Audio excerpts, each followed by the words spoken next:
नमस्ते बालमित्रांनो, मी श्रुतेश दीपक पाटील। आज आपण मान्य सुभाष कवडे सरांनी लिहिलेल्या हिरवी हिरवी झाडे या बालकविता संग्रहातील क्रमशः कवितांचा आनंद घेणार आहोत। आज आपण ऐकणार आहोत या संग्रहातील 15वी कविता। कवितेचे नाव आहे आनंदी राहावे। माणसांनी गावे रोज गाणे नवे, माणसांनी गावे रोज गाणे नवे, आनंदी राहावे दिनरात। पाखरांचे थवे आभाळीचे दिवे, पाखरांचे थवे आभाळीचे दिवे, सतत पहावे आनंदाने।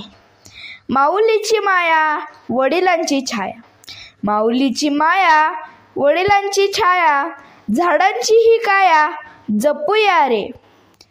बागेतली फुले वाऱ्यासंगे डुले, बागेतली फुले वाऱ्यासंगे डुले, ओठी हसू खुले छानपणे।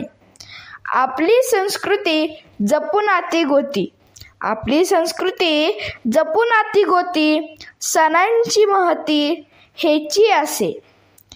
देश माझा छान जगती महान, देश माझा छान जगती महान, करीन रक्षण रात्रंदिन, करीन रक्षण रात्रंदिन।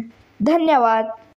आपणास माझ्या आवाजातील कविता, कथा, भाषण, लेख ऐकण्यास आवडत असतील तर कृपया माझ्या या चॅनलला सबस्क्राईब, लाईक व शेअर करा, कमेंट करा आणि बेल आयकॉन दाबायला विसरू नका।